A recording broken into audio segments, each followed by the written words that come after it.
The House will come to order. Today's Pledge of Allegiance is by Talon Skaggs, Oliver Menace, Theo Richer, Guthrie Erskine, Stephen Points, Nigel Points from Boy Scout Troop 97 in Denver, Colorado, and they are guests of Representative Herod. Good morning. All right, we're ready. Please join us in the Pledge of Allegiance. If you don't have uniform, please put your right hand over your heart. I pledge allegiance to the flag of the United States of America and to the republic for which it stands, one nation, under God, indivisible, with liberty and justice for all.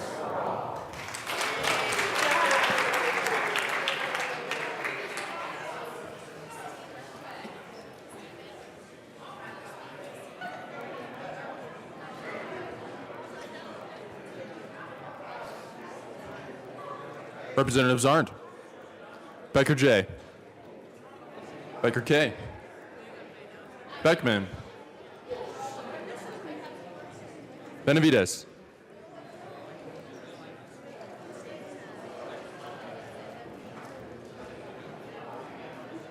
Benavides,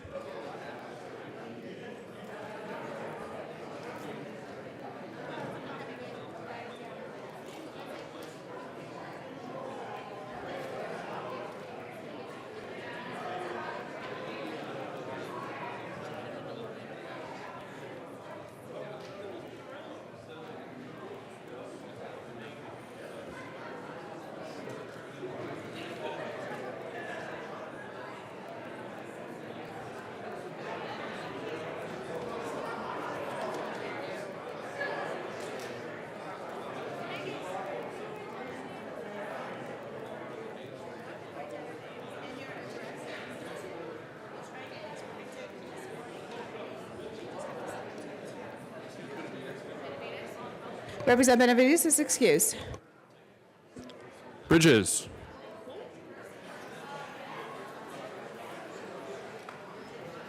Representative Bridges,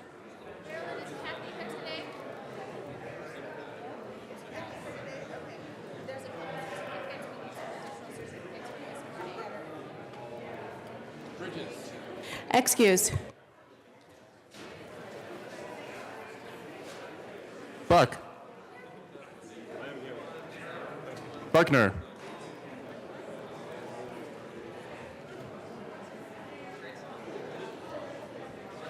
Buckner,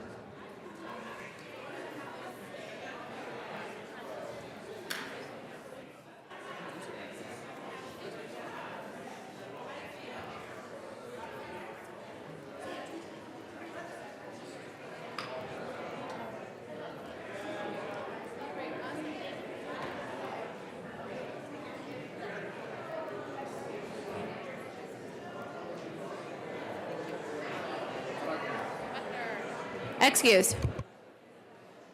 Carver, Catlin, Coleman, Covarrubias,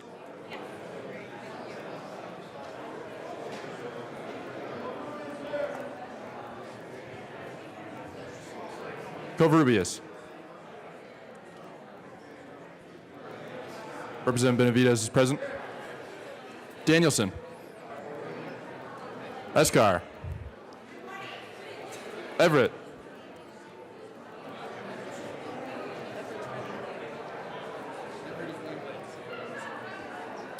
Excused. Exum, Foot, Garnett, Janal, Gray, Hamner, Hanson, Herod, Hooten, Humphrey, excused, Jackson, Kennedy, Kraft-Tharp, Landgraf, Lawrence, Lee, Leonard, excused, Lewis, Liston, Lontine, Lundeen,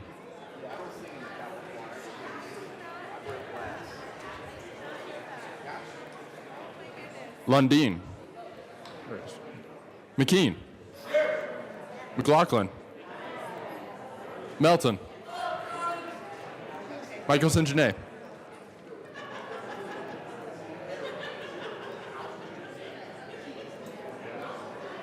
Michelson Janae.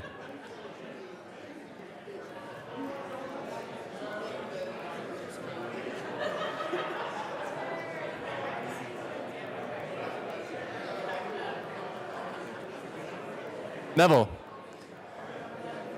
Pabon.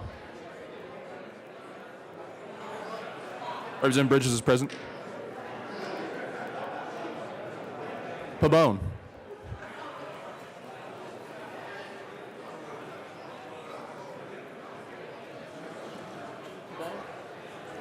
Excused. Pedersen.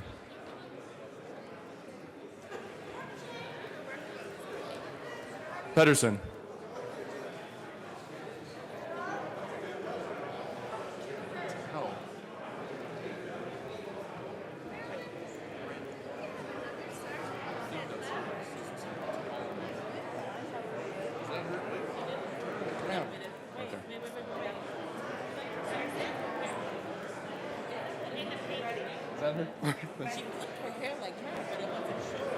Rankin.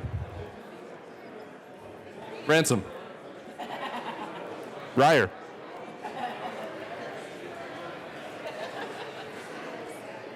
Roberts. Rosenthal. Sane. Salazar. Sandridge.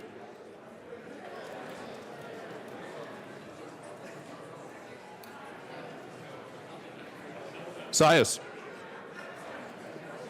Singer. Thurlow. Valdez. Van Winkle. Excused. Weissman. Willett. Williams.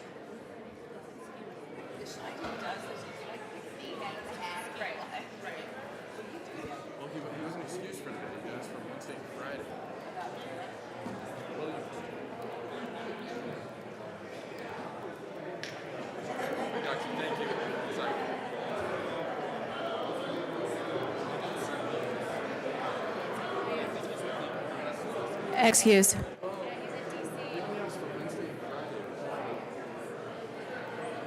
Wilson. Winter. Wist. Young.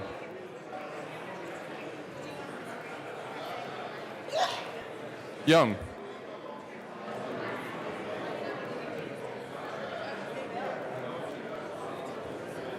Madam Speaker. I am here.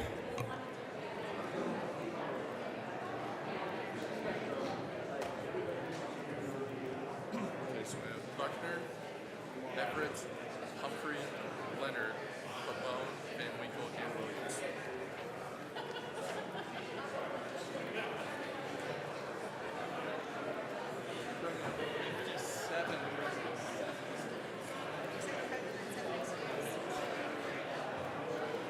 With 57 present and 7 excused, we do have a quorum. Representative Hooton. Good morning. Good morning, Madam Speaker. Madam Speaker, I move that the reading of the Journal of Wednesday, March 7th, 2018 be dispensed with and approved as corrected by the Chief Clerk. All right, members, you have heard the motion. All of those in favor signify by saying aye. Aye. Those opposed signify by saying no. That motion passes. All right, announcements and introductions. Representative Harrod. Thank you, Madam Speaker. I wanted to give a special introduction to Whittier Troop 97, Boy Scout Troop. They are here from my local neighborhood, and we also have their leaders, their den leaders, Kirk Manis, Geneva Baker, Tyler Richter, and Tony McGill, who's a Scout Master. Will the folks from Troop 97 please stand up and be recognized?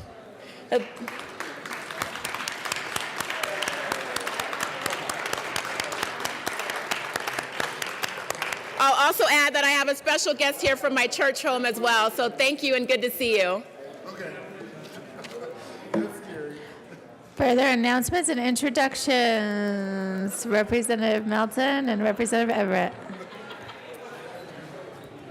Thank you, Madam Speaker. We did not follow due process last week and announced Bow Tie Friday. Tomorrow's Bow Tie Friday, scarf, bolo, baby, and stuff. So let's follow process this week and do Bow Tie Friday. I should have known better. I may file a complaint on Bow Tie Friday. Further announcements and introductions. Representative Janal. Thank you, Madam Speaker. And members, the pharmacist and the Colorado Pharmacist Society is down in room 109, and they'll be down there all day today. This is their lobby day. And they're doing blood pressure checks. So if you want to check to see if your blood pressure has gone down or what your blood pressure numbers are, please go down there. Number one, say hello and thank you to our pharmacists that do such great work as healthcare professionals. And also, get your blood pressure checked. Thank you. Further announcements and introductions. Representative Coleman, good morning. Good morning, Madam Speaker. It's an honor to serve with you. It's an honor to serve with you, too. All right. Ladies and gentlemen, if I could have your attention for a brief moment, I wanted to honor one of the folks who are here that work on our staff. Wanted to honor Isabel Trujillo, who is standing right up here with Leon, one of our individuals who work in the Capitol. Isabel Trujillo attends Rupe Jesuit High School. She's a sophomore. She's the youngest on her basketball team. And she recently scored in a game where their team won 65-14. She scored 15 points, more points than the other team combined. And she is second team All-State in Colorado. So we have some phenomenal young people working here with us. Let's give her a round of applause.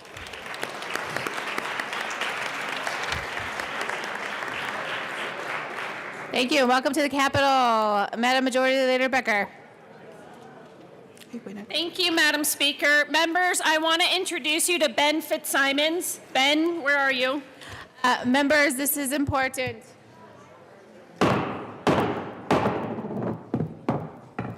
Madam Majority Leader. Ben, are you here? Can you raise your hand? Is he here? There he is. Ben, Ben is the new Legislative Human Resources Administrator. He's available to legislators, legislative staff, aides and interns for questions or concerns about the workplace environment. Regardless of whether you're in management or a supervisory role or an employee role, Ben is available to you to discuss any personnel issues, including any workplace harassment issues that may arise. If someone has a workplace harassment complaint, Ben can help facilitate the process for addressing the complaint through the existing policy. Ben's office is currently in OLLS room 091 in the south end of the basement. He'll also have regular hours in 1525 Sherman in a space to be determined. So please welcome Ben and identify him. And just feel free to contact him for any workplace issues that you have. Thanks, members. Thank you, Mr. Fitzsimmons. Mr. Fitzsimons. Further announcements and introductions. Representative Escar.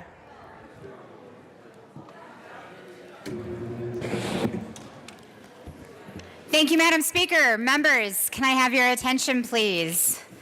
I'm telling you, there's got to be something in the water in Pueblo. I have another tribute today. I'd like to have it be read. Hold on one second. Members, we have another tribute this morning. The Senate and House of Representatives convened in the 71st General Assembly hereby extend sincere commendations to Dr. Patty Cantrola, American hero veterinarian. The members of the Colorado Legislature are proud to recognize Dr. Patty Canchola on being named the 2017 American Hero Veterinarian by American Humane. This award recognizes Dr. Canchola for the thousands of spay and neuter surgeries she has performed, her aid to abused and neglected animals, and her dedication to running a low-cost vet clinic and pet food bank. Her work on behalf of these animals is sincere and of great value to our community. We are proud to congratulate Dr. Canchola for winning this well-deserved and esteemed award and thank her for her dedicated service to the citizens and animals of Pueblo and the state of Colorado. On request of Representative Danae Escar and Senator Leroy Garcia, given this 8th day of March 2018, State Capitol in Denver. Representative Escar. Thank you, Madam Speaker. Members, Dr. Canchola is mostly known as Dr. Patty in Pueblo, and people understand and know the work that she has done for years. She was the first vet I ever took my very first animal to, and her compassion just took me by surprise when I went to her. I had to put my cat down, but she showed so much compassion and strength for me. And to earn this national award is a huge deal in Pueblo, and it's a huge deal across the U.S. She also runs a pantry for pet food for those who can't afford their pet food. She does amazing work. She's also going to be on a National Geographic special, Rocky Mountain Annual Rescue. Can be found on Nat Geo Wild. We literally have our own celebrity veterinarian out of Pueblo who won this well-deserved national award, and it is my honor to be able to present her with this tribute here on the House floor on behalf of myself and Senator Garcia. So, Dr. Patty, thank you for the work you do for all of the animals in Pueblo. We can't tell you how much we appreciate it, and we're just so proud that other people have recognized the amazing work you have always done. Thank you for being here today.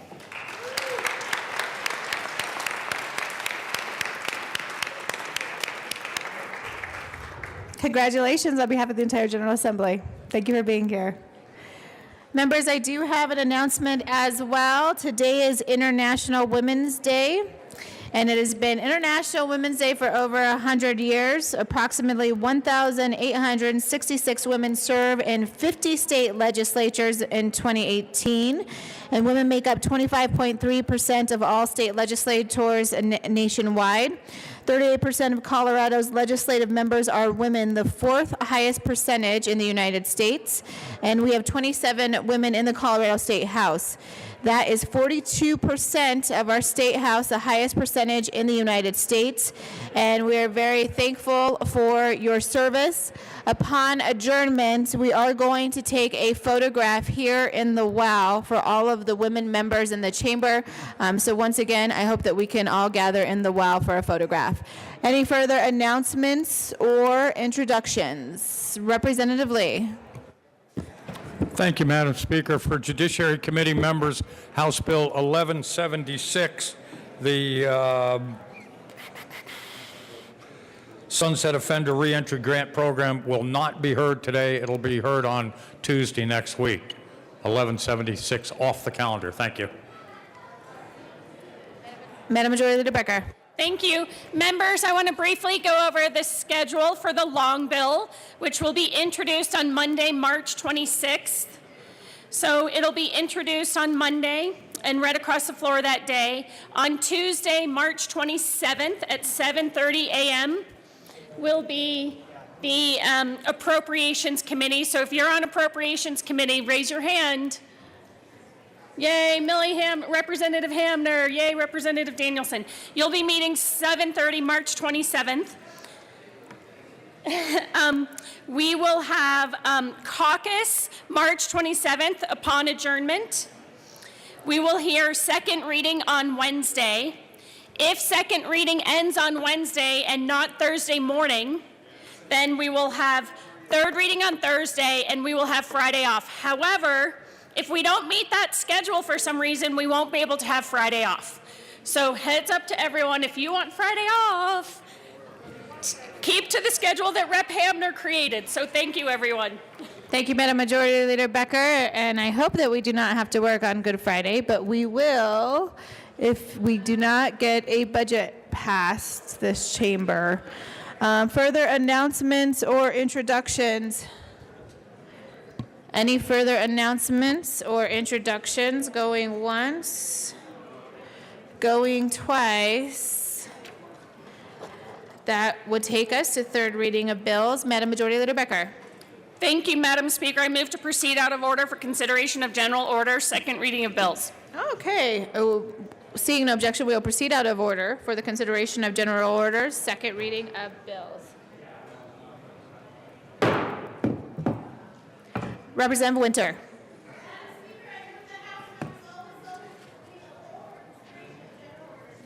All right, members, you have heard the motion. Seeing no objection, Representative Winter will take the chair.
The committee will come to order.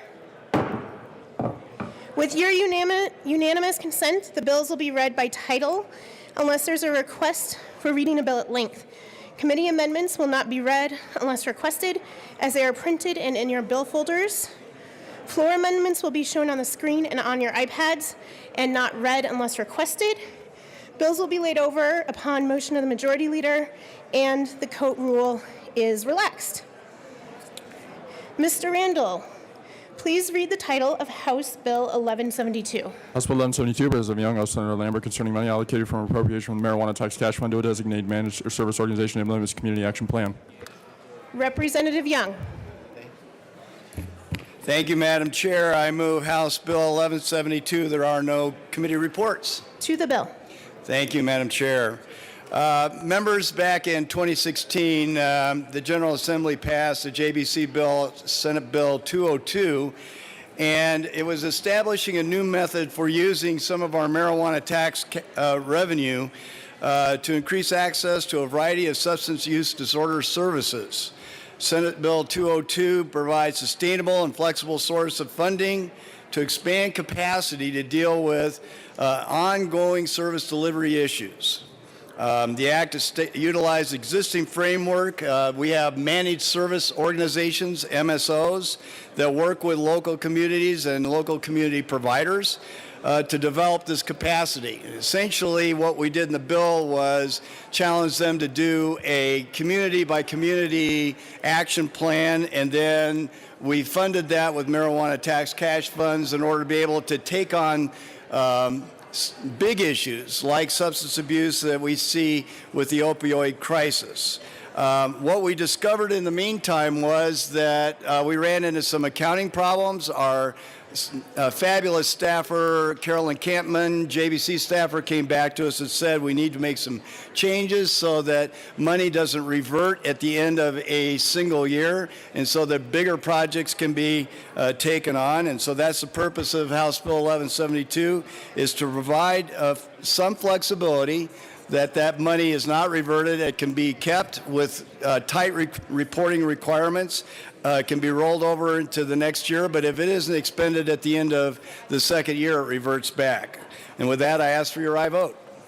Is there a Representative Kraft-Tharp? Thank you. So could we get people's attention? Yes. Members, it's very loud in the chamber. Can we please have your attention? Thank you. So I very reluctantly am coming up here to vigorously oppose this bill and to encourage a no vote on this bill. And this is the first time that I have ever done this. It's the first time that I've ever done this against one of my colleagues' bills. And I've talked with my colleague. I had hoped that we could come to a resolution on this before this bill came up for second reading. However, I feel very strong that this bill is not the direction to go in. As many of you know, I have worked in the community with nonprofit organizations. I have worked on long-term projects. I have built buildings. So I have worked on projects that are 2 to 5 years long. I've worked with private foundations and I've worked with the state on those projects. And I know that whether you are working with private foundations or whether you are working with the state, you have a long-term project, that what you do is you sit down with them and you work out what the long-term project is. You don't expect the state to change their budgeting process with no oversight because you have a long-term project. Now, I encouraged the MSOs and the department to sit down and meet, which they did, and they were able to talk about how the MSOs would be able to do the long-term projects. They were able to start that establishing that relationship on how that work could get done. Then Representative Kennedy pulled together a meeting between the MSOs and the department, in which 7 members of the department came, and they had the same conversation, and in that same conversation, they were able to talk about how the process of doing long-term projects are able to work. Now, if I'm running a program, would I not like someone to give me money for long-term with no oversight? Absolutely. But we have a fiduciary responsibility here, and the state has a fiduciary responsibility over taxpayer dollars. And what that means is that you have performance indexes every year, that you have goals and that have to be achieved. You have performance activities that have to be achieved every year. And and that's what's called oversight, and that's oversight of taxpayer dollars. Now, the department has met with the MSOs and has talked with them about how so the department has the money, they give it to the MSO gives the money to, say, 4 or 5 different substance abuse organizations. If one of those organizations is not meeting the population that they're supposed to be serving, if they're not meeting the numbers that they're not supposed to be serving, then they don't get all the money that they had originally anticipated because they're not doing the work. Now, part of what happened in that meeting was the understanding that the department and the MSOs could then give that money to organizations that were not only were doing the work that they needed to, but may be overachieving. So this is about oversight. So that's my first point, members. And my second point is, if we're going to change this process for $202, why are we not changing it for everybody else? Because we have heard from other organizations that they also would like to change the budgeting process and get money over a couple years with minimal oversight or no oversight from the department. So if we're going to do this for the MSOs and for the $202, then let's look at doing it for everybody. But why are we doing it for 2 years? Why don't we do it for 5 years? Why don't we do it for 10 years? So this is reactionary. This is not needed. We've worked at getting the organizations and the departments to work together. That process is working. This is a no vote. Thank you. Representative Young. Thank you, Madam Chair. Well, I appreciate my good friend from up in Thornton and Arvada. And that would be Steve Knopfler. oh no, yeah, that would be wrong. Arvada, Westminster, speaking to the bill. And I understand that there are some concerns being articulated. I want to give you some understanding of the work that was done in the preparation for House Bill 1172.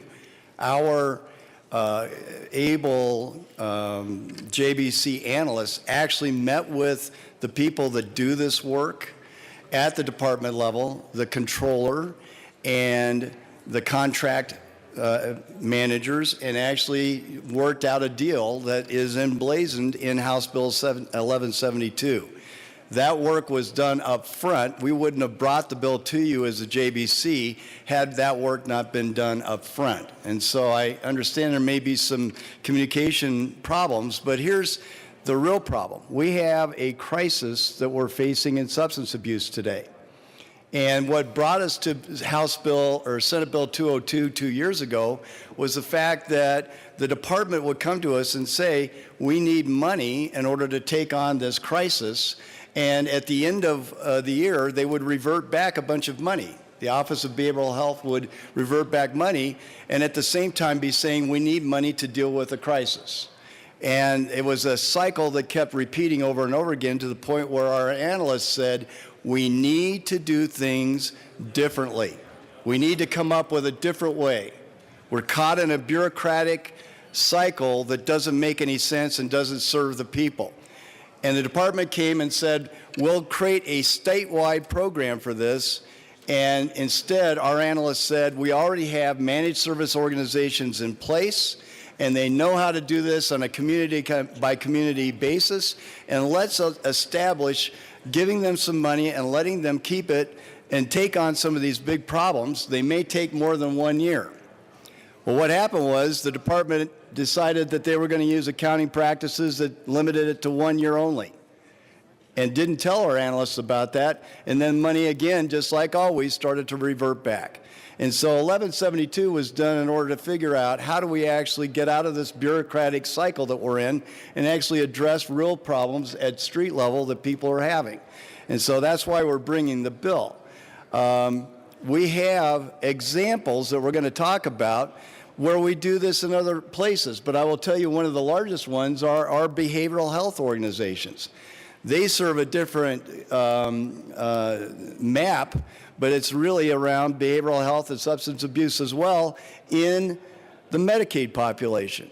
And in fact, their accounting is a little different because it's capitated instead of fee for service. But if you talk to your behavioral health organizations, they will tell you that they need to have some flexibility with their funding so they could take on larger projects. And I'll give you one example. The clubhouses that we have around the state, and I know that sounds like it's fun and games, but it's not. In Greeley, it's Frontier House, is a project that takes on a longer term than just 1 year only kind of effort in Medicaid populations with people with substance abuse.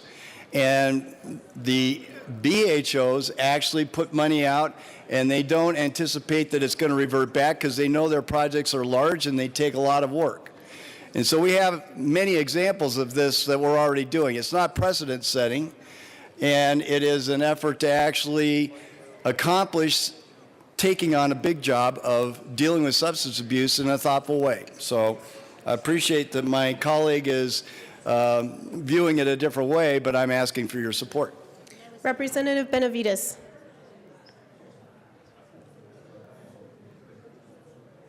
Thank you, Madam Chair. And members, I'm going to talk to you. I oppose this bill, and I'm encouraging you all to oppose this bill as well. For 17 years, I sat on the board of a nonprofit organization that was a licensed mental health facility. Every year, we would put in RFP proposals, and we would receive funding, and it was a capitated type of funding that we would receive. If we didn't meet the number of clients, that money would go back to the departments. The MSOs are sort of a intervening layer of administrative oversight for the nonprofit organizations. So what this bill would do, it would upend the existing process where if a nonprofit doesn't utilize their money, then the MSO, the administrative intervener, would be able to say, okay, you can keep it for a couple of years. What's so abhorrent to me personally about this bill is that we don't give this authority to even our state departments. If we give them money annually and they don't spend it because they haven't completed a project or whatever, we have a process in our system right now for departments to do what's called a rollover. They They have to make their case to the state controller to say, we couldn't use all this money this year for whatever their reason is, and request a rollover to the second year. That's the intervening oversight from the state. That's what we require of departments. What this bill would do, it would say, departments, you still have to do that, but MSOs, you don't. You get to decide to keep it for 2 years and decide what to do with it. And what's so problematic with this is we did have a meeting after this was first proposed with the department, and they said no one has ever come to them to ask for a rollover. MSOs and nonprofits can say we couldn't spend it in the year, so we need to have 2 years to spend this, and go to the department, let the department oversee that, not the MSOs, and let the department say, okay, we will seek a rollover authority from the controller. What this does, it gets rid of that process for MSO and continues it for department. I think it's a mistake that we would go forward and let an organization have that authority that we don't give departments. And I am not speaking to Senate Bill 202, which talked about the importance of using the marijuana funds that came under that for these nonprofit organizations. Those are good organizations, and they should use those monies. But if they can't use it in a year, they should go to the department to oversee it. They shouldn't go to an MSO. So I would encourage you to please consider opposing this bill. Thank you. Representative Pabon.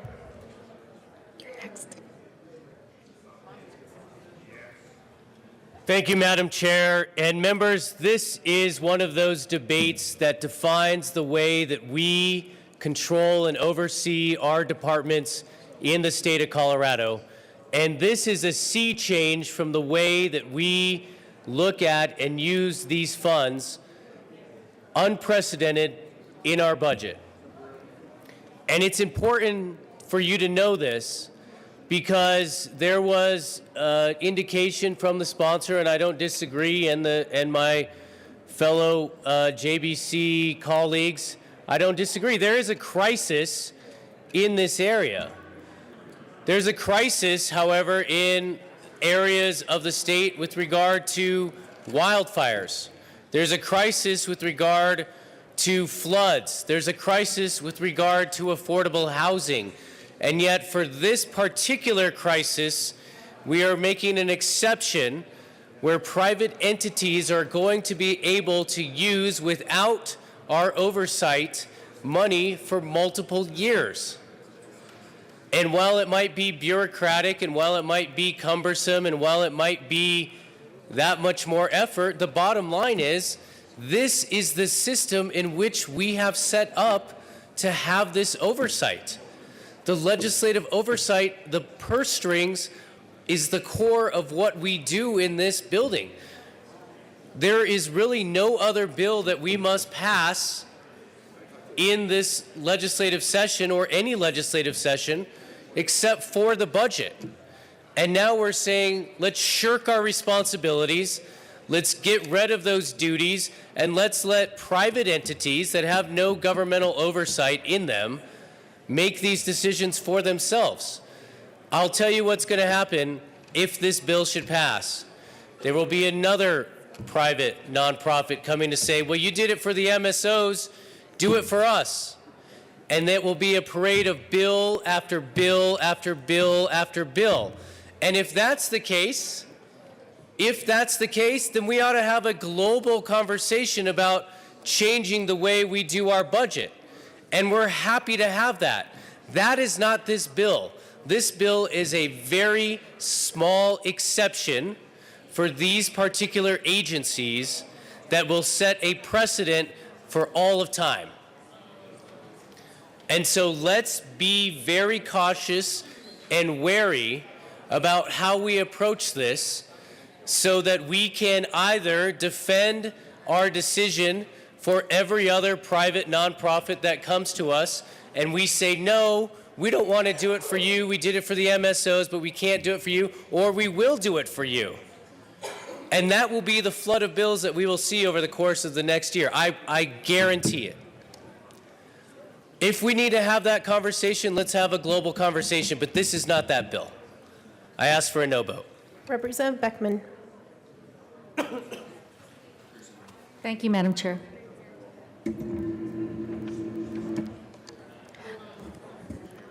I rise in opposition of House Bill 1172, and I would just agree with everything that Representative Pabon said exactly. We've identified that there is a crisis, but this bill will not solve the problem, and it really opens up the floodgates of change for other nonprofits, because this sets up a 2-year grant process, and it doesn't align with anything else that we do at the state level or for schools or for any nonprofits. I know that many of my colleagues were concerned about the accountability back to the taxpayer with the marijuana funds and the 202 program, and this eliminates so much of the transparency, accountability. And what I heard in the appropriations that concerned me most was the MSOs discussing of capital projects and wanting to roll money over without getting approval back from the JBC, and it really concerns me. I would ask for a no vote. Representative Pedersen. Representative Rankin. And Hamner. Representative Rankin and Representative Hamner. Well, thank you, members. This is a JBC supplemental bill, just to remind you. So a couple of points. Our analyst spent considerable time with the department and assured us that there is oversight. So the issue of does the department have adequate oversight, we believe was clearly fleshed out by our analyst in meetings with the department. Secondly, there is precedent. We do this every year. You've seen it in several bills that come along as supplemental bills, or what we call orbital bills that go with the long bill. We often roll over funding from one year to the next to take care of a critical need. Thirdly, 202 passed, and I was just trying to recover the vote, but it was a pretty strong bipartisan vote. And 202 allowed the department, along with the nonprofits, to go out and find out where we had critical crisis stabilization requirements and to initiate facilities and some capability in those areas. So we all thought that 202 was a very important, very critical need last year. What's changed? What's changed? And there's a lot of precedent for rolling over when we don't get a job done in 1 year, rolling over funding. We just did it in a bill on orphan wells, I think yesterday. So, I believe that all the points that have been made here are good points, but I think we took care of them when we presented the bill to you. Representative Hamner. Thank you, Madam Chair and colleagues. I stand in support of House Bill 1172. It is coming to you, as Representative Rankin said, from the Budget Committee. Very straightforward decision to allow funding to roll forward into the next fiscal year.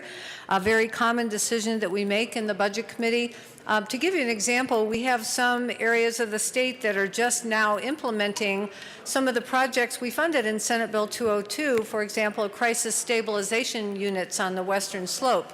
And as you can imagine, sometimes it takes a while for projects to ramp up, and why would we suddenly stop funding when we have the funding allocated, and it's a very simple request just to extend it into the next budget year. So I ask for your support of House Bill 1172. Thank you. Representative Kennedy.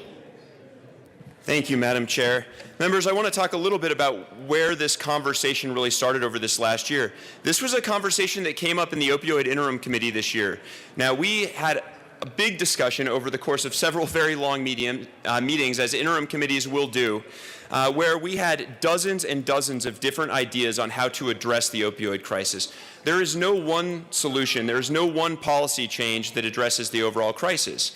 But one of the things that came up in those committees this summer was that these MSOs who are trying to use these 202 dollars effectively are struggling when those dollars must be reverted back to the state at the end of the fiscal year. Now, the 202 funds operate basically like a grant program, and these organizations do a community needs assessment.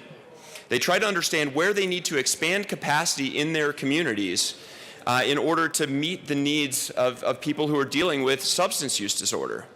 And when it comes to building a new facility, As many of you know who have worked in construction or are involved in business, you don't always get a building built in 1 year.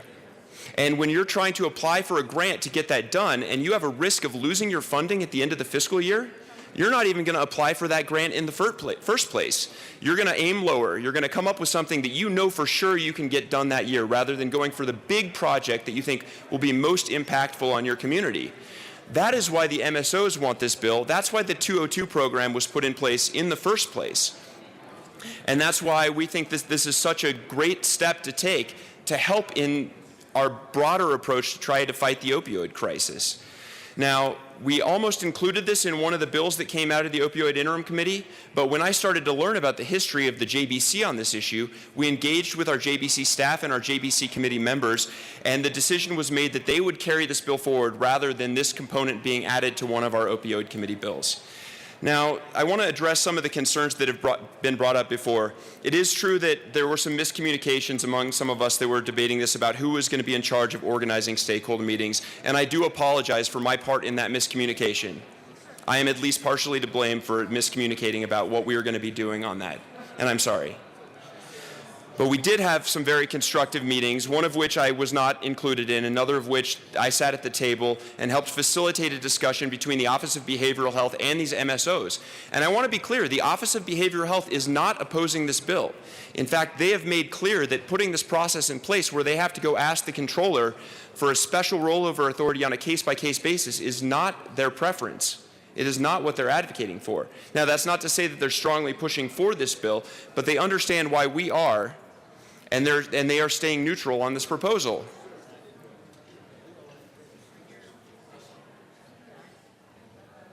Are you serious? It is true. So I want to address some of the other concerns that were brought up earlier about how this is unique, that we're only asking for rollover authority for this one program.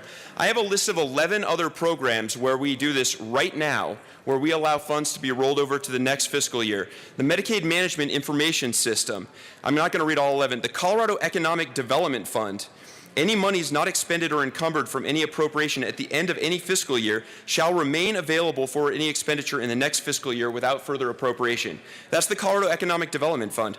The Gray and Black Market Marijuana Enforcement Grant Program. These dollars remain available for expenditure by the division in the next fiscal year without further appropriation. Retail marijuana impact grants, poison control services, agricultural management funds. This is a common practice in our state law. And I do think that there's something to be said for taking a broader look and evaluating how we want to do this on a more comprehensive scale. But we should not let that conversation stop us from having a conversation about a bill that could address one facet of a problem right now. I strongly encourage your aye vote on House Bill 1172. Representative Pabon. Thank you, Madam Chair, and I greatly respect my friend from Jefferson County and his passion for this particular issue, and I actually share that same passion. The funds that I heard that were announced were rollover authority within a particular division or state agency. And at the end of the day, that is where our oversight and control continues to exist. We don't delegate that or shirk our responsibility with that type of rollover authority. What we do in this bill is we say to private agencies, here's a pot of money, use it, try to be fiscally responsible, set a budget, but if you miss the mark, you can go ahead and keep it. We're not really that concerned anymore as the Colorado General Assembly with what you do with those dollars. And I think, again, given the one singular purpose of the General Assembly, we have 600 to 700 bills that are introduced every session. There is only one that matters. It is the state budget. And the reason that we have to pass a state budget every year is because the Constitution has delegated us the authority to have the fiscal oversight of every taxpayer dollar. It is the singular purpose for our existence. And now with this bill, we are turning that idea on its head. Again, if this is an issue that we need to address globally, let's do it. There's a lot of crises out there that I want to tackle, and I want to give private nonprofits the ability to have multi-year funding for affordable housing and transportation and all those things, but we're not doing it for them. We're doing it for MSOs. And again, I respect everyone who's come down here to support these services. It is absolutely needed. But this fundamental budget change is something I think every single member should reflect upon in deciding whether or not we are ready to change our fundamental oversight over our taxpayer dollars. Representative Young. Thank you, Madam Chair. Let me just come back to what I had said earlier and tell you that our analysts actually work carefully with the people at street level, those that manage contracts, and the controller at the Colorado Department of Human Services, and they had in fact come up with a plan of reporting and felt comfortable, had worked out a deal before this was even committed to bill paper. And so a lot of stakeholder work was done. Now, this wasn't a department bill, so the department is not in a position to say that they are for it, but they've taken a neutral position on it.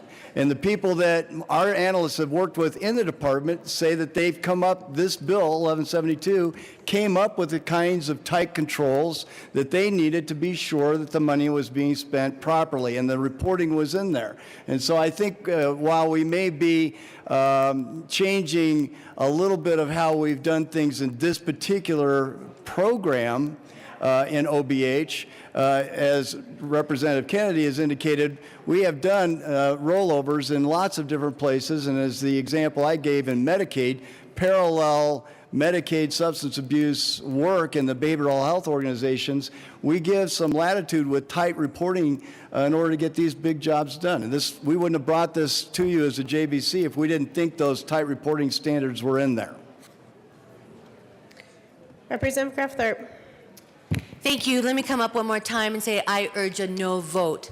This is about private organizations, giving rollover authority to private organizations. Again, I've worked in the community, I've run community programs, I've built long-term projects, working with both private foundations and working with the state. That, yes, would I have wanted somebody to give me a check and give me authority over the period of time without oversight? Absolutely. I mean, that is the better way of going it. But this is taxpayer money. There have been meetings between the department and the MSOs. There is a way to be able to get these projects done, to be able to work through those projects. If that's not the case, I would not have be up here urging a no vote. The opioid crisis is horrendous. But that's not the reason why we change budgetary process, especially when we're able to get these projects done. I urge a no vote. Representative Buck. Thank you, Madam Chair. And I have to tell you, I could not agree more with Representative Kraft-Tharp. So her words were just outstanding and took them right out of my mouth. So I also want to say hi to Mom and Dad. Representative Singer. Thank you, Madam Chair. I can't top that, Representative Buck. But what I will say is I don't know if I can actually agree with everyone here, because we do have to make a decision whether we're going to vote yes or no on this. But I think actually this debate has been particularly helpful, because we should be accounting for every last red cent. But I also don't think that we're breaking a whole lot of new ground here. There is history, there is precedent on this. And this debate has been helpful because we need to hold our MSOs accountable, because they are serving our most vulnerable populations, people in danger of dying of overdose and hurting others. So I'm going to encourage an I vote today, but I know that our MSOs are watching, they're listening, they understand that we are going to keep our eyes on this, because we aren't breaking new ground here. We've seen this precedent before. But ultimately what this comes down to is making a decision about whether this is the right place and right time to use this mechanism, and I believe it is. And then when we come back next year and we see how the money has been spent, we can have this debate again. And we can have this conversation. We should have this conversation again. So I'm going to encourage an aye vote today, and let's keep our eyes on this. Representative Milton. Thank you, Madam Chair. Members, I'm going to urge an aye vote on this as well. Members, we're talking about organizations that are looking for sustainability, and we're trying to find solutions. And unfortunately, the way we've been doing things is not bringing about the right types of solutions. When it comes to those larger grants, we're not seeing those grants being issued out because they're afraid that if they don't spend it in time, they're not going to get the rollover. And so, members, if we're going to expect a different solution, we can't continue to do the same thing over and over again. That is the definition of insanity. I understand that the departments don't have this power. I understand that we haven't granted this type of thing in really anywhere, I don't believe. But members, if we are going to have a different outcome, then that means that we've got to think outside the box. And I think that's exactly what this bill is doing. And so for that, members, I would urge an aye vote so that way we can actually get the real results that this program and that these grants are supposed to be providing. Representative Pabon. Thank you, Madam Chair. And just real briefly, members, this isn't just thinking outside of the box. This is taking the box, standing on top of it, stomping it down, and saying the way that we do business anymore is over. Yes, do it. So I'll just leave you with this. Mark my words. People of Colorado, listen up. This will be the beginning of the beginning by passing this bill. This will be the start, day one, of every private, nonprofit organization that needs the ability to succeed and needs more leniency in the budgetary constraints that we have embodied for the course of the last 142 years in our country, in our state, and essentially deciding that if we're going to do this for this MSO organization, which again is a fine organization, this has nothing to do with MSOs from a broader perspective, that we will have a march of bills coming across your desk. You will be asked to sponsor a bill, and I could probably list the 3,000 recipients of taxpayer dollars. I can start now, and we can probably just keep going until midnight. I'm just kidding. But that's what's going to happen. So if you are looking for new bills to sponsor next year, whether you're staying in the House or going into the Senate, this will be that bill that will give you all those bills. To give you an idea, you don't need any more bill ideas. This is it. They will all come to you and they will ask you, and they will be from your district, they will be your constituents, and they will say, let us out of these same fiscal constraints, which, by the way, are the fiscal constraints that our Constitution gave us the singular authority to have.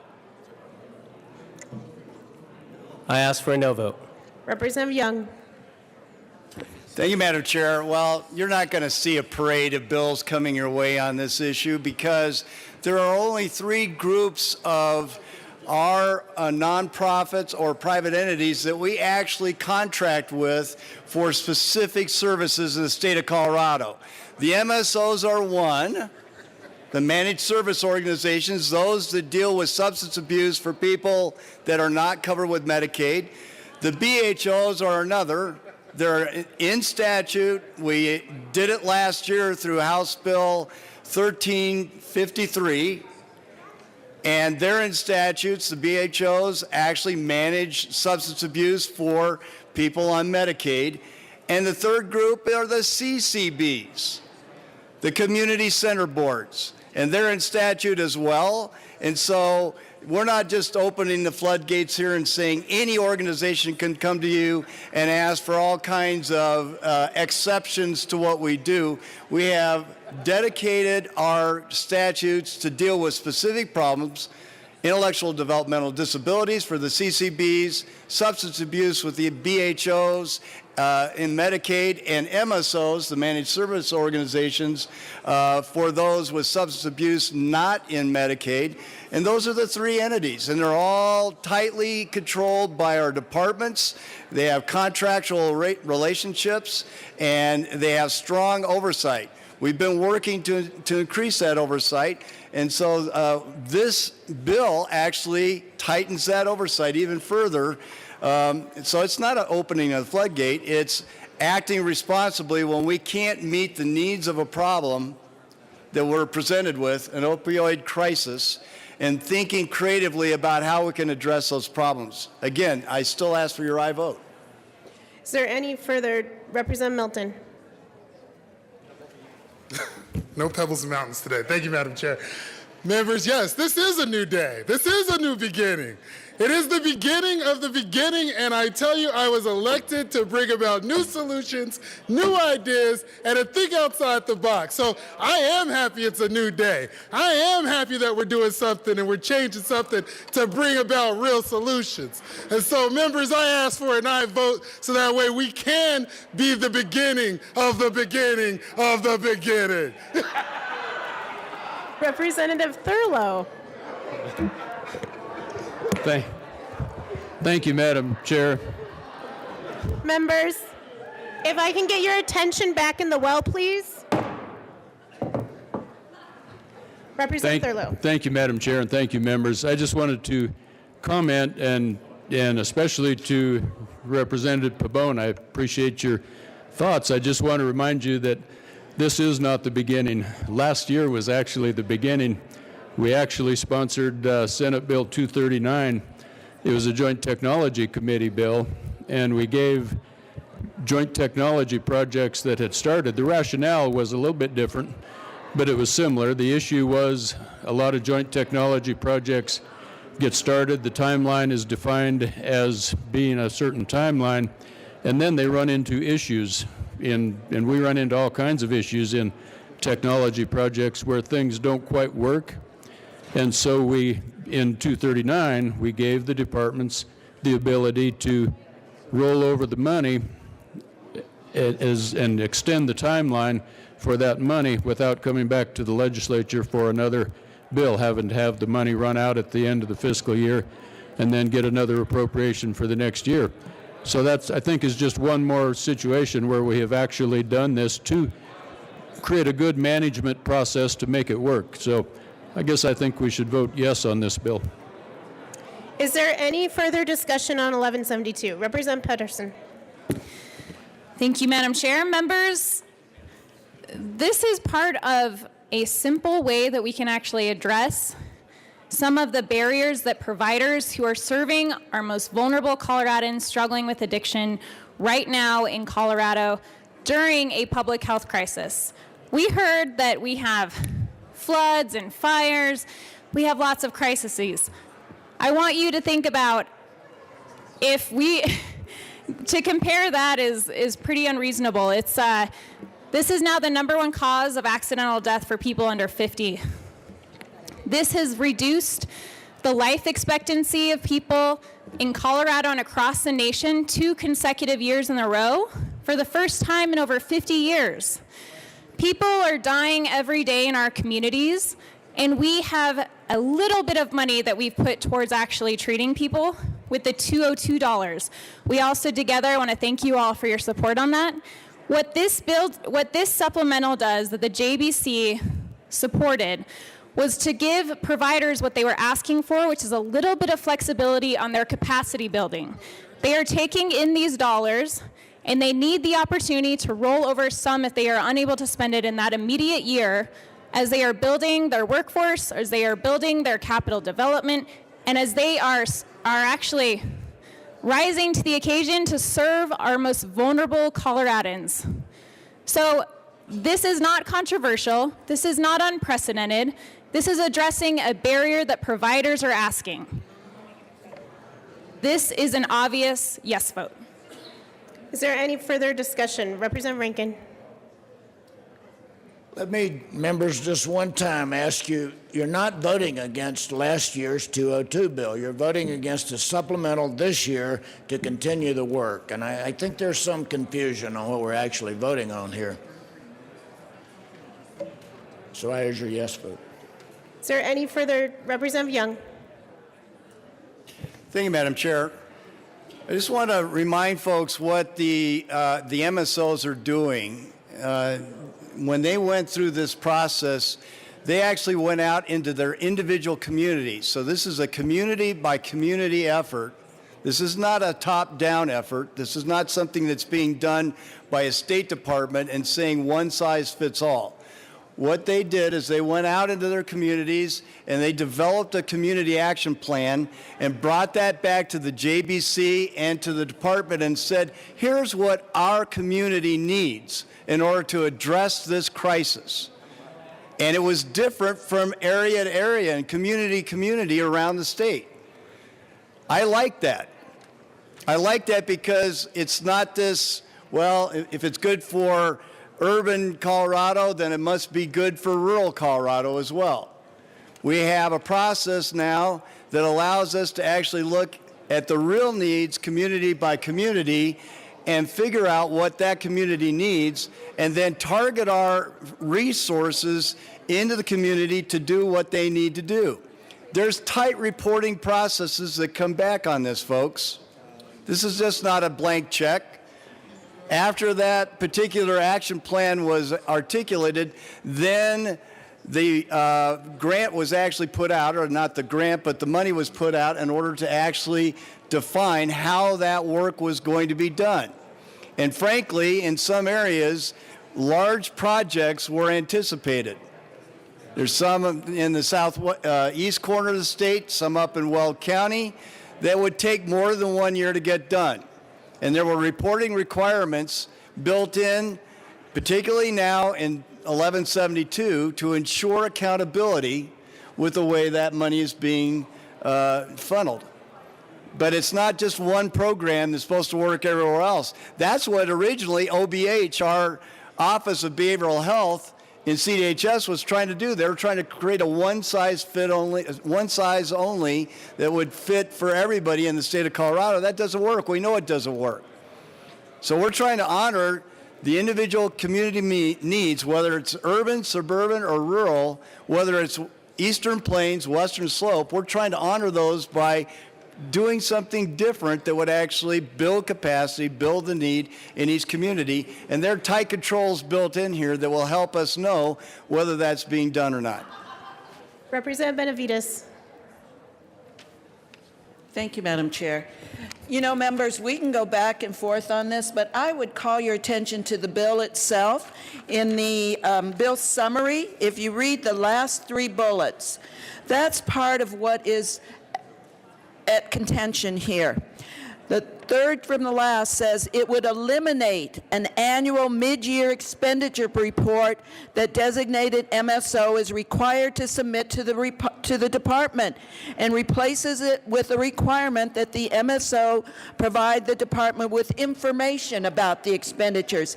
Clearly, it takes the oversight away from the department and puts it into the MSO. The next one says it eliminates the requirement that a departmental report about expenditures to legislative committees must continue after the first report is made. That's where we're informed about what's going on. It eliminates those reports. And finally, it requires instead for the department to report on outcomes related to the implementation of this act in the SMART hearing. And we know how much information we get in the SMART hearings. So if you're happy enough to see the report come to you in the SMART hearing, which is a single committee instead of to the other legislative committees, I just don't think that would work for us. And again, I certainly don't think the work that is done by these nonprofit organizations with respect to substance abuse, it's great work and it needs to be done. We know what we're facing in this state as far as the opioid crisis. But knowing that, this is the accountability piece that is our responsibility. We don't give away our responsibility and oversight. We need to maintain that. And there is a mechanism, if money is not spent, to go to the MSO, and the nonprofit and the MSO can go to the department and make their case for a request for rollover. So we have a system that works right now. It doesn't need to be changed. And I would urge a no vote on this. Thank you, members. Representative Kennedy. Thank you, Madam Chair. I'm going to keep this really brief because I already said quite a lot earlier. You heard me rattle off several examples of places where we already do this in the state law, and I'm happy to discuss that more with you guys between now and third reading if that is of interest. But this is not a slippery slope. This is not leading to dozens and dozens of bills last year. This is a singular problem. And even if there were other examples that were brought up by other folks, that's why they've got us. That's why they've got 65 of us in here to use our judgment every time on a case-by-case basis of whether there is a problem that is being unmet by our current bureaucratic systems. And I want to bring this back to the real point here. The point is that, yes, we have many crises in the state, but I think we've all come to recognize over the course of the last year that the opioid addiction crisis is a particularly problematic crisis. We need to do everything we can, and if all we're asking is that these MSOs who have been receiving what is essentially a grant from these dollars to invest in a new facility or to hire some new providers, if all we're asking is to let them roll over these funds for one more fiscal year, so that they can spend these dollars and finish building that building and finish hiring those providers, that seems like a pretty small thing to ask for me to add to our solution to the opioid crisis. I reiterate my request for an aye vote. Is there any further discussion on 1172? See, a division has been called. Can everyone please take their seats? Members, a division has been called.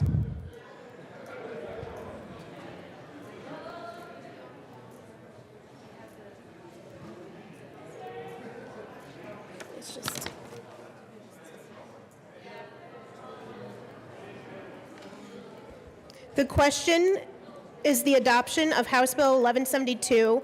A division has been requested. Wait. Oh, I know. I was just reading the statement. I wasn't counting yet. All those in the chamber not entitled to vote, please be seated. Yes. Madam Speaker may sit in my chair. I am honored to have you sit in my chair.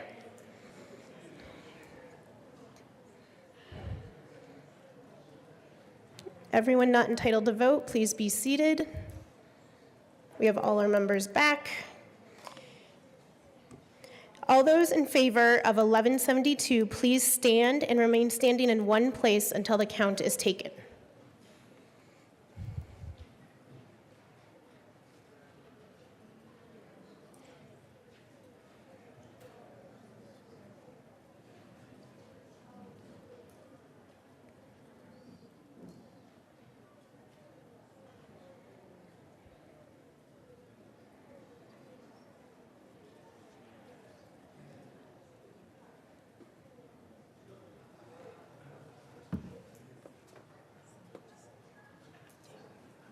Thank you. You may be seated. All those opposed, please stand and remain standing in one place until the count is taken.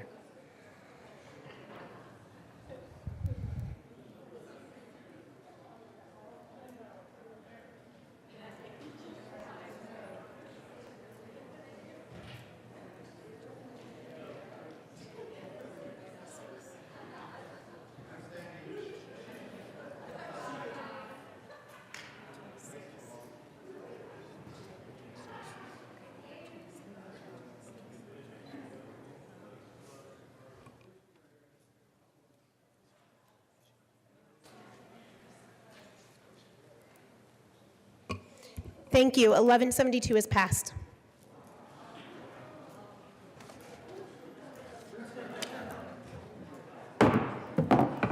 Mr. Randall, please read the title of House Bill 1246.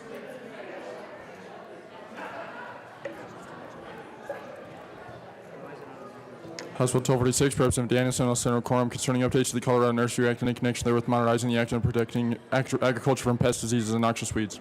Representative Danielson. Thank you so much, Madam Chair. I move for the passage of House Bill 1246. To the bill. Thank you, Madam Chair. Well, after the fireworks from the last bill, this is going to seem very tame.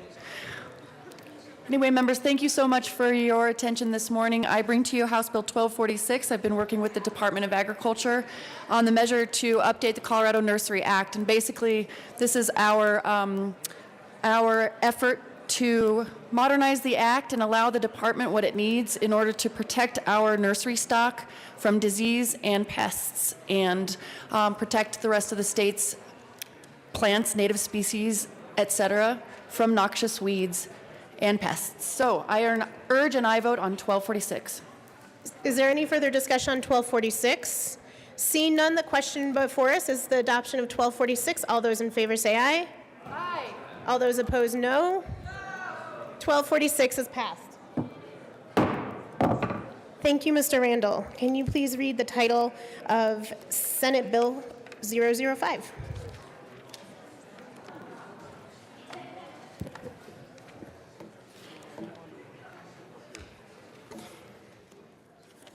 Senate Bill 5 by Senators Donovan and Scott, House Representative Roberts, concerning economic assistance for rural communities experience certain significant economic events to lead to substantial job loss in those communities in connection therewith authorizing the Department of Local Affairs to coordinate non-monetary assistance to assist rural communities with job creation and retention. Representative Roberts. Thank you, Madam Chair. I move Senate Bill 5. To the bill. Thank you, Madam Chair. Members, we all know that the Front Range is experiencing an economic boom. Unfortunately, that is not the same case for a lot of our rural Colorado towns. Places like Delta and Hayden are one plant or mine closing away from major catastrophe and job loss. So that's why I'm proud to bring Senate Bill 5, which would make it so that the Department of Local Affairs can create a one-stop shop for these small communities to get resources as far as job training, job retention, and economic diversification.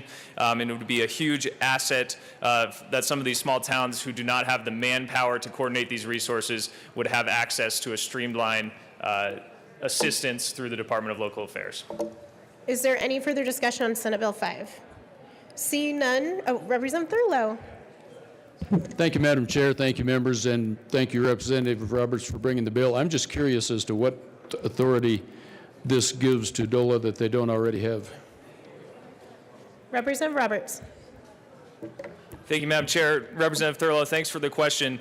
So what this does is it makes it so DOLA needs to coordinate resources from all our different state departments into one program within the Department of Local Affairs. So if there's other departments that can provide assistance, now DOLA would be the point of contact for these small towns rather than them having to navigate through multiple state agencies themselves. They know because of this bill that they can go to DOLA and everything that's available will be available through that one department now. Representative Thurlow. Thank you, Madam Chair. Thank you, Representative. Just one more question. Could you explain the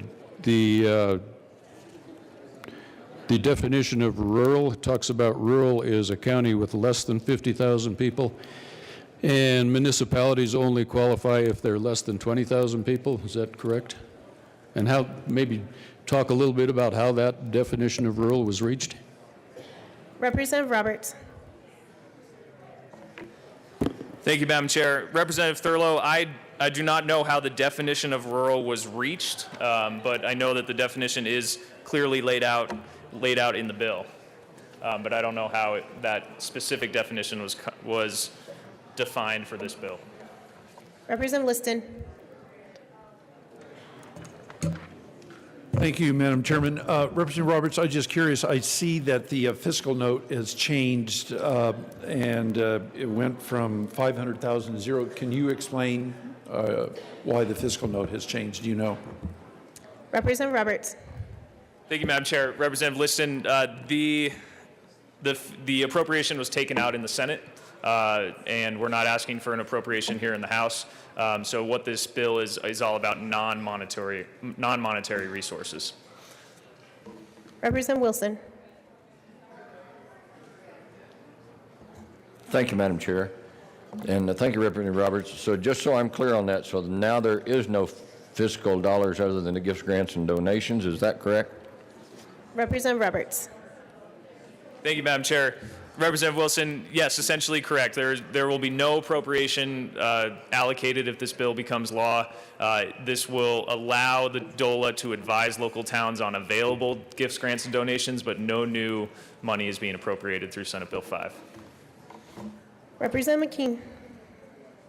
Thank you, Madam Chair. So I was a yes on this bill for the day in committee, and my question actually does come back to fiscal note, and it does come back to, while we may not be changing what DOLA does, and we're consolidating these things, my eye is always to the future of, now does there need to be a director of this kind of work in the future, and how do we know that DOLA won't come back and say, now that we're consolidating all these services in one place, we don't need an FTE to manage that consolidation? Representative Roberts. Thank you, Madam Chair. Representative McKean, I know that the bill itself authorizes the executive director of DOLA or whoever that the executive director designates to do this coordination. If they do come back and ask for some more additional money, I suppose they'd have to go through the same process that any other department would go through. All I can say is this bill does not allocate any money from the general fund or any fund. Representative Hamner. Thank you, Madam Chair, and I rise in strong support of Senate Bill 5.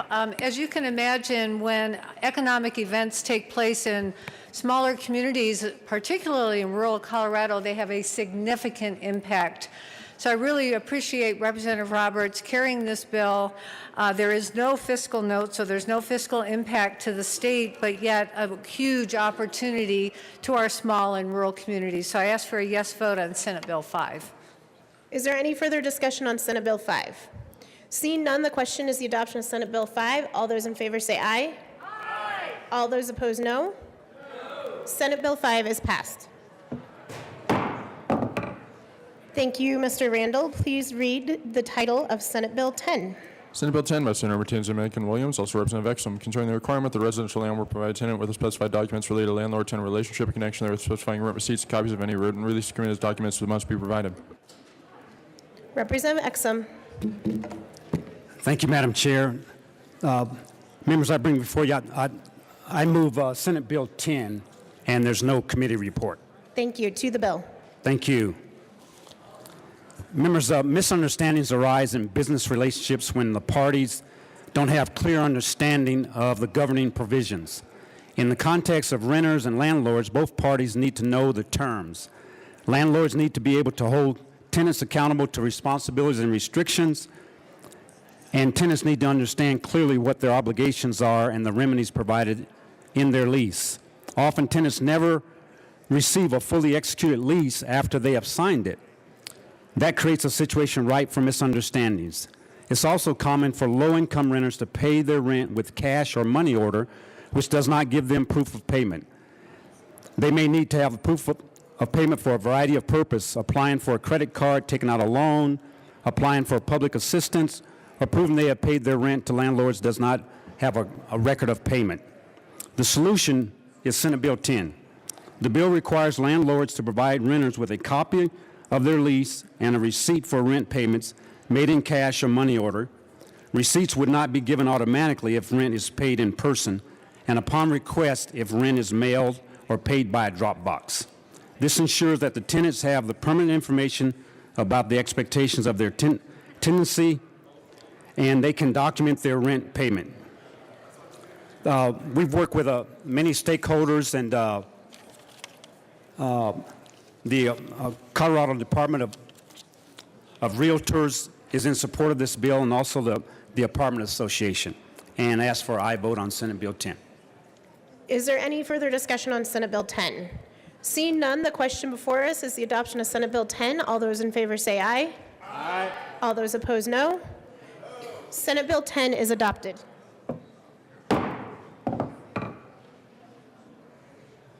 Madam Majority Leader. Thank you, Madam Chair. I move that the House rise and report. You have heard the motion. Seeing no objection, the committee will rise and report.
The House will come to order.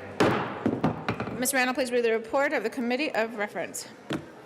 Madam Speaker, your committee hold executive report has considers the following touch bills being a second reading. There makes the following recommendations on House Bill 1172, House Bill 1246, passed on second reading on gross place, account for third reading, final passage. Senate Bill 5, Senate Bill 10, passed second reading on gross place, revised and placed account for third reading, final passage. Representative Winter.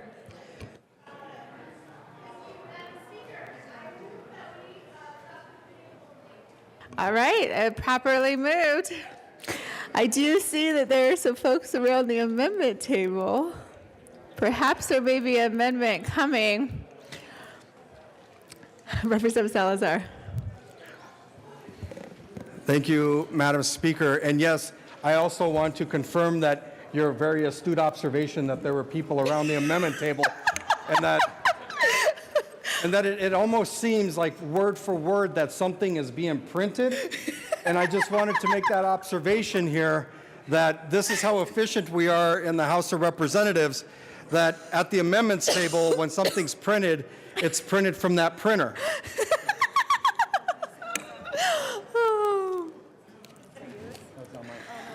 Thank you for allowing me to speak, Madam Speaker. Oh, Representative Salazar. So there is an amendment at the desk.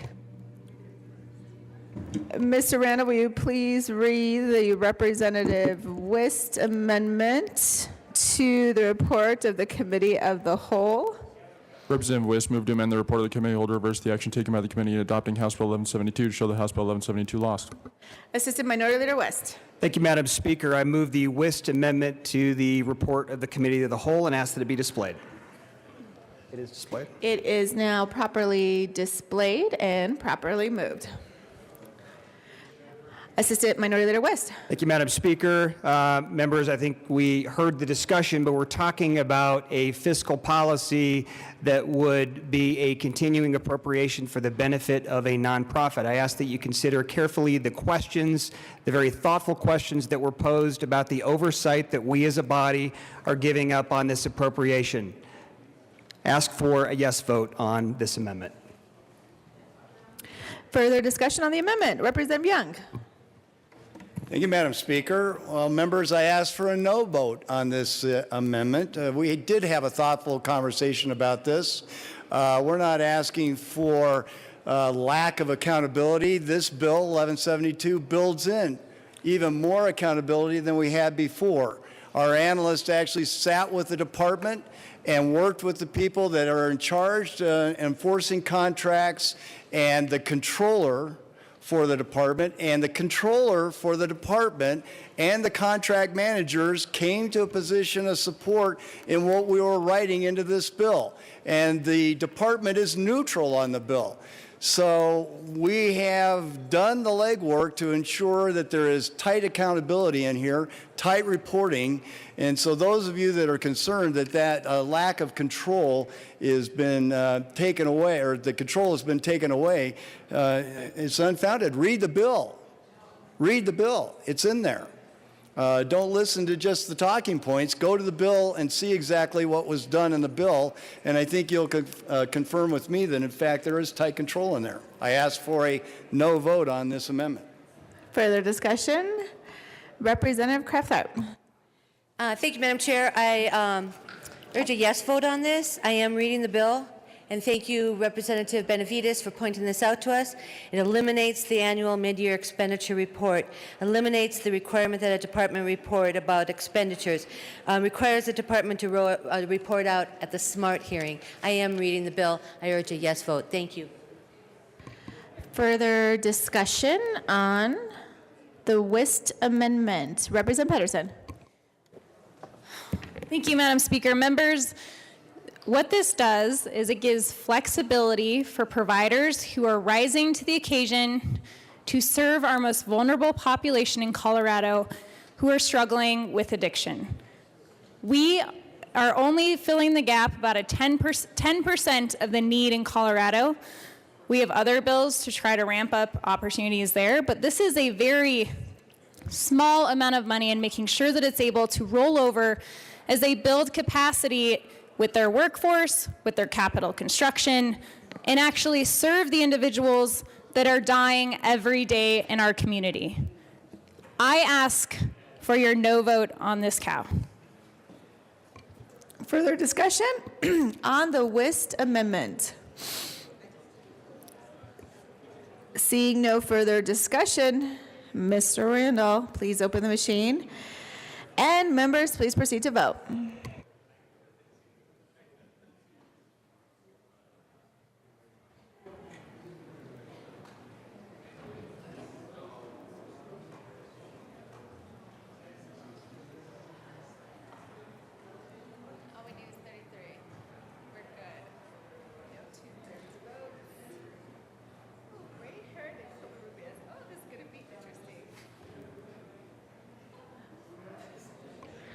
Please close the machine.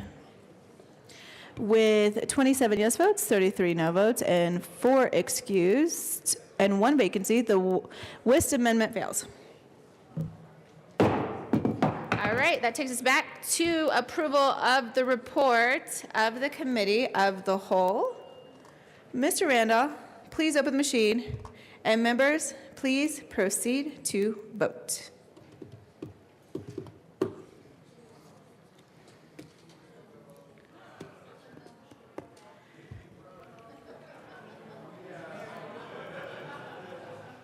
Thank you, Mr. Randall.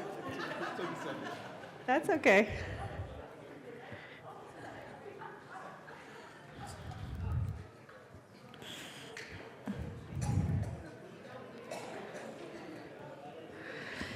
This is on the report of the Committee of the Whole. Just in case anyone was wondering, I just thought I'd point that out. It's the report of the Committee of the Whole. There's lots of bills on there. Okay, well, please close the machine. With 44 yes votes, 16 no votes, 4 excused, and 1 vacancy, the report of the Committee of the Whole is adopted.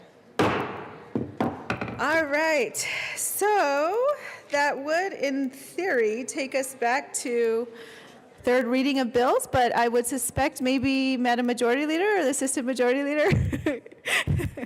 Well, are we going to announcements and introductions, or what would you like to do?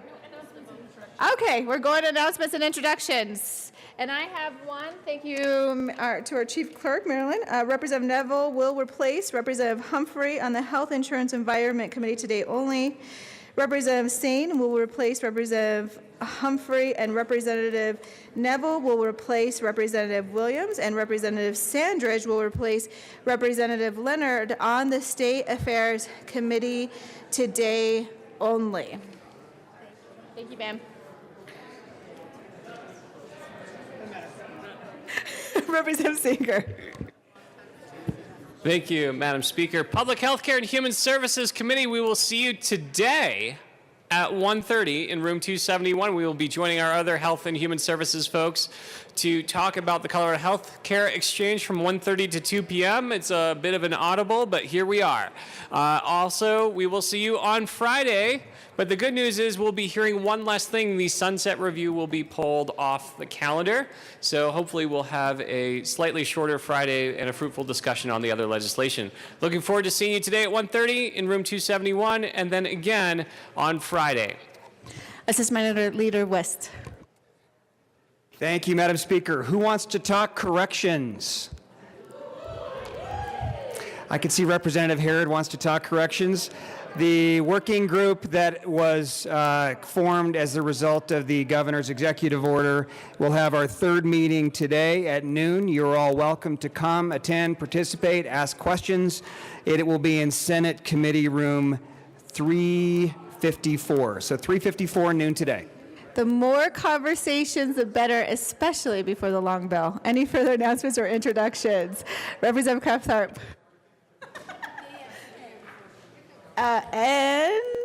Representative Kraft-Tharp. Business Affairs and Labor Committee will be hearing 3 bills today, heavy day today. House Bill 1248, Senate Bill 138, and Senate Bill 125. Thank you. Representative Janal. Thank you, Madam Speaker. And Health Insurance and Environment will be joining Public Health as well as Senate Public Health and the Health Committees in room 271 at 1:30 for the presentation of Connect for Health Colorado. We will stay in room 271 after that presentation, and we will hear 5 bills. And they are House Bill 1114, 1260, 1205, 1207, and 1179. So bring your dinner. Representative Hamner. Thank you, Madam Speaker, and colleagues. A couple things. One, I need the Capitol Choir to start convening down here. And two, I have a Budget Committee update on the calendar for today's work upon adjournment has been revised. We will be beginning with consideration of potential legislation. We'll also be continuing the work that we didn't finish yesterday in Human Services. And we also have scheduled our conference committee work on House Bill 1171 for tomorrow morning upon adjournment. Thank you. All right. Further announcements or introductions? Representative Winter. Thank you, Madam Speaker. House Transportation and Energy, we have 2 bills up today, 10 minutes up after adjournment, Senate Bill 102 and Senate Bill 73. See you there. All right. And as our choir gathers in the WOW, Representative Foote, would you like to make another announcement and introduction? Yes, thank you, Madam Speaker. State Affairs, we have a very special day today because we're going to be joined by the Minority Leader in State Affairs today on the committee for a change. And so we have 4 bills to discuss today: Senate Bill 111, Senate Bill 121, House Bill 1203, and Senate Bill 44 for action only. We'll be meeting in 15 minutes at 10:55 in LSBA. Further announcements or introductions? Representative Hamner. All Thank you, Madam right. Speaker, and now that we have the choir gathered down here in the well, some of you thought I forgot that we have a birthday here today on the floor, and I did, but we still have time to recover because it's Representative Garnett's birthday. Woohoo! Woo! I'm glad somebody reminded me about that. Oh my gosh, I never would have lived that down. So members, we need to have an extra special resounding happy birthday for Representative Garnett. Are we ready? Happy birthday to you. Happy birthday to you. Happy birthday, Representative Garnett. Happy birthday to you.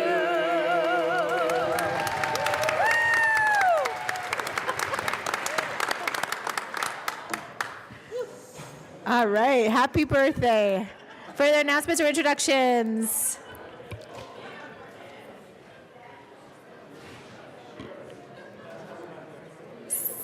Seeing no further announcements or introductions,